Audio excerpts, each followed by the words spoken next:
Radio Sucesos 101.7 FM presenta su noticiero Sucesos con Milton Pérez y Verónica Larrea. Un periodismo libre para una democracia plena.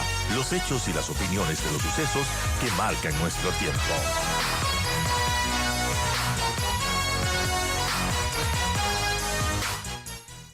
Nuestra siguiente invitada está aquí en nuestros estudios. Se trata de Catherine Herrera, experta en los temas de la seguridad. Gracias, Catherine, por la oportunidad. Tenemos algunas lamentables noticias, pasando por el asesinato de la alcaldesa de San Vicente, Brigitte García. Tenemos el secuestro por algunas horas a una asambleísta de ADN. Hubo 8 muertos por sicariato en Santa Elena. Todo esto el fin de semana. Una amenaza de bomba en un estadio en Latacunga. Se asesinó a un locutor en Xuxufindi y ayer además otro funcionario del Cantón San Vicente asesinado. Sí, son algunos elementos que le permiten decir a algunos observadores que hay un repunte de la violencia en medio del estado de excepción. ¿Cómo procesar esto, Catherine? Buenos días. Buenos días, Edgar, y a todos los que nos escuchan en este programa. Muchísimas gracias.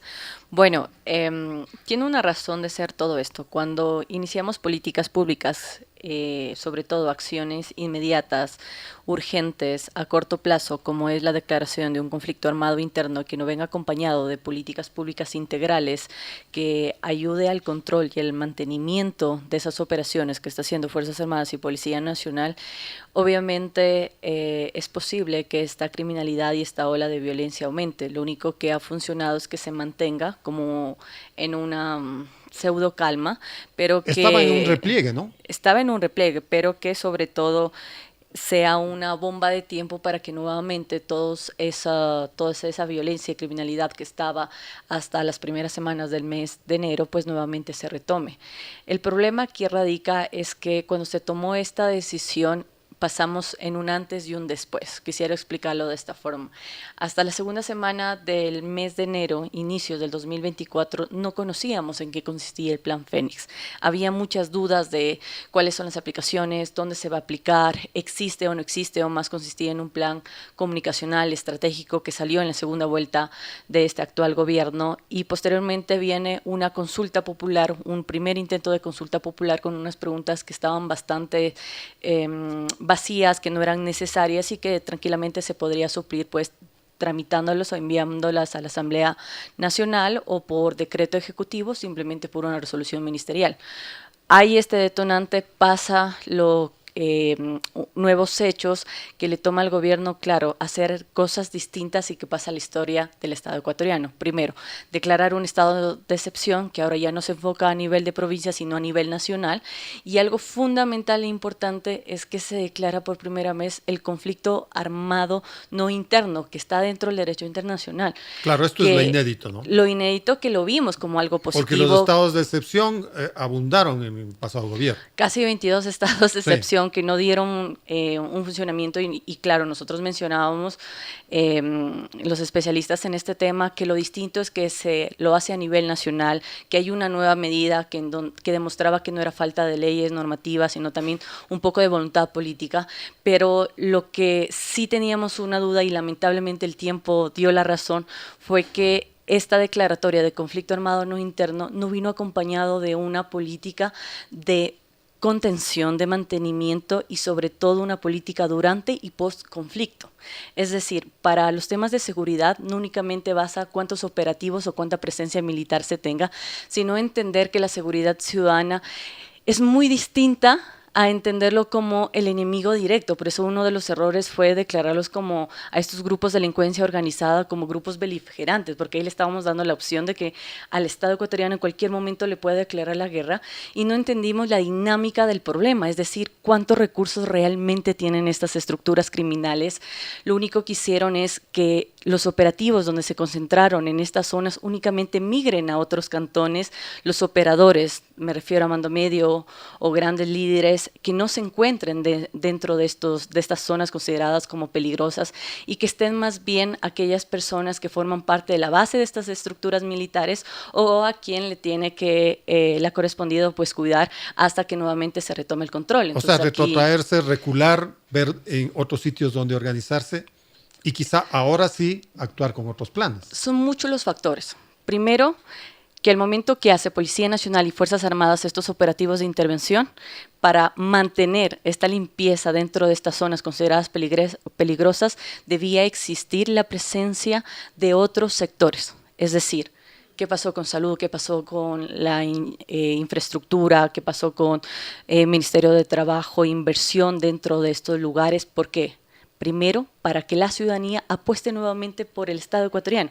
Eran sitios o lugares en donde estaban apostados por estos grupos de delincuencia organizada, en donde, claro, a la ausencia del Estado tenían un falso salvador, pero que le permitía tener esas necesidades básicas. Y era el momento perfecto para que el Estado ecuatoriano, a través del gobierno central, asuma nuevamente esta confianza del ciudadano en el Estado. No lo logramos. Segundo, ¿qué políticas integrales articuladas se logró entre gobierno local, gobierno provincial y gobierno central?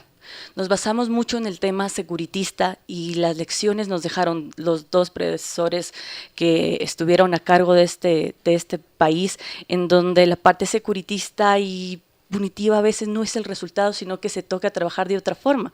Y tercero, algo fundamental es que hasta ahora no estamos curando la columna vertebral por lo cual estamos en este problema, que es el sistema de rehabilitación social. Pero todas estas regulaciones, normas, pueden constituirse en algo orgánico denominado Plan Fénix, porque algunos observadores tienen muchas dudas al respecto, ¿no? O sea, ¿dónde está esa estructuración? Quizá algunos con más vocación institucional dicen, ¿dónde está el documento firmado, suscrito, aprobado por el Consejo de Seguridad del Estado? A ver, dentro de la Ley de Seguridad Pública y Estado establecen que el gobierno central debe crear una política de seguridad integral en donde involucra la seguridad interna y la seguridad externa del país, y también debe existir una política criminal.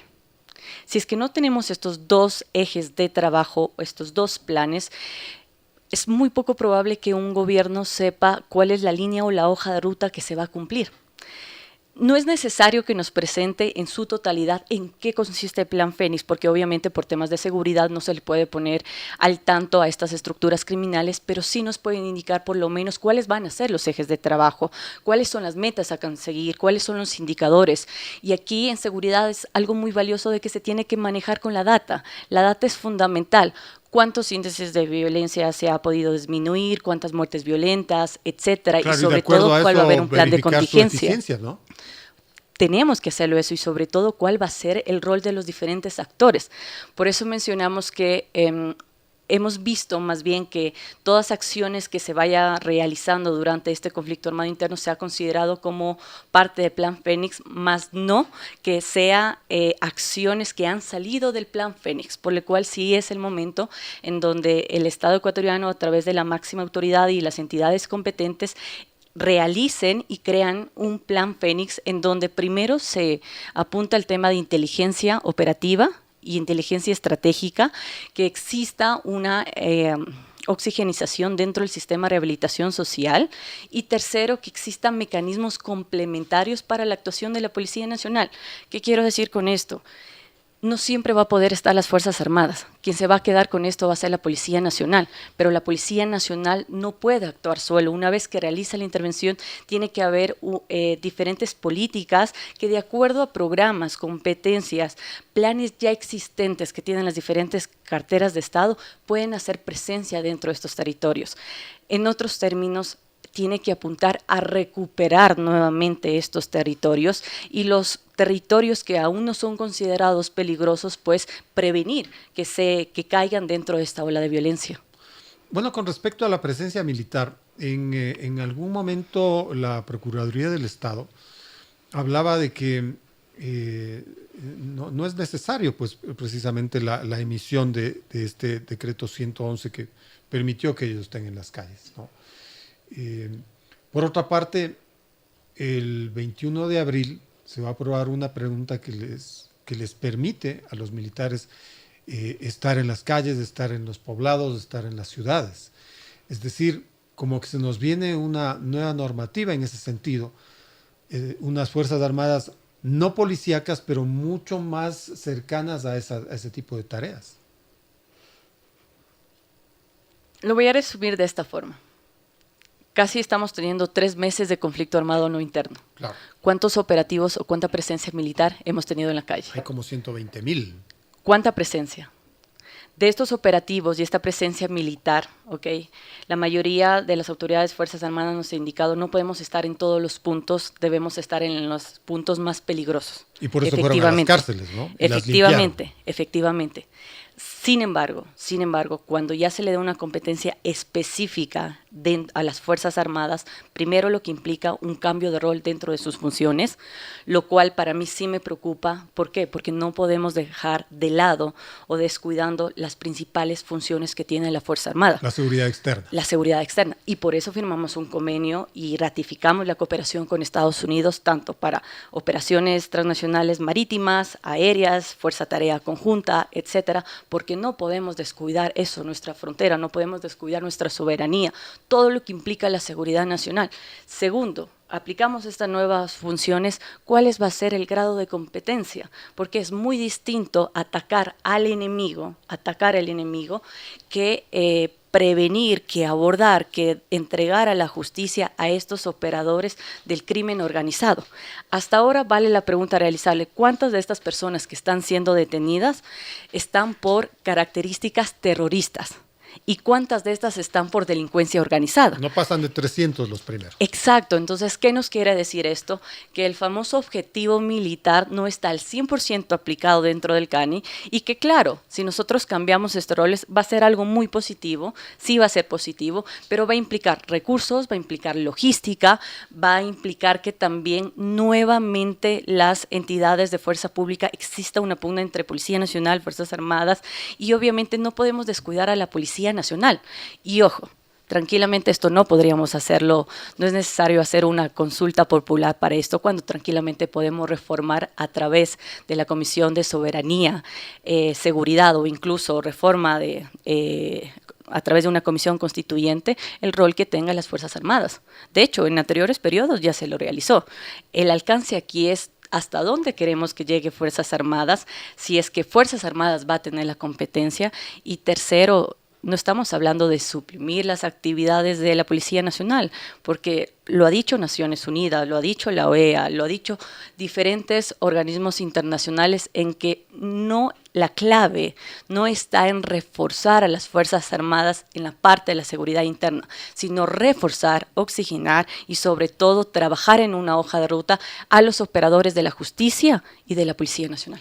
Quizá una especie de campanazo por esta aparente distracción de las actividades fundamentales de las Fuerzas Armadas se dio este fin de semana con este encuentro que tuvo un dispositivo militar ecuatoriano con un grupo armado, presumiblemente colombiano, que le causó un muerto en las filas nacionales. Y eso no es algo nuevo. No es algo nuevo. En la historia del Ecuador hemos tenido muchos hechos y hay que entender que la dinámica de la geopolítica del crimen organizado está cambiando. Antes entendíamos a Ecuador como paso de tránsito del narcotráfico, como un país de hub, como un país de acopio, pero ahora estamos teniendo una nueva ruta, que es la ruta amazónica del narcotráfico. ¿Y quién le corresponde cuidar justamente nuestro río amazónico? Y esa parte son las Fuerzas Armadas. Son ellos los que tienen que estar ahí operando, son como nuestra policía. A ver, en la parte marítima, en la parte fluvial, nuestra policía es las Fuerzas Armadas, a través de la Armada. Y es ahí en donde debe reforzarse ese trabajo en conjunto y que nos ha demostrado que, claro, los operadores dentro de la Amazonía no únicamente tienden a ser estructuras criminales de nacionalidad ecuatoriana, sino también operadores que vienen de Venezuela, que vienen de Colombia, que vienen de otros cárteles, que están viendo una ruta muy interesante para pasar a la ruta de la triple frontera, etcétera, y sobre todo por la dinámica que tiene este sector, o sea, es tanto para para producción, también para distribución, también para acopio y venta de tráfico de armas, que son actividades específicas que sí tienen que ser las Fuerzas Armadas. Es importante diferenciar lo que es un objetivo enemigo que involucra directamente a las Fuerzas Armadas del Ecuador, a la problemática de seguridad, que es un trabajo de prevención, investigación, no dejar impune esto, desarticular estas estructuras criminales, pero sobre todo garantizar una gobernanza de seguridad para que nuevamente, insisto, la ciudadanía pueda recuperar esa confianza en el Estado ecuatoriano, porque el peor enemigo para estas estructuras criminales es el desarrollo, así de simple. Perfecto, Catherine, gracias por esa reflexión. Muchísimas gracias, Edgar, a usted. Ha estado con nosotros la experta en temas de seguridad, Catherine Herrera. Son las 8 de la mañana con 43 minutos en Noticiero Sucesos.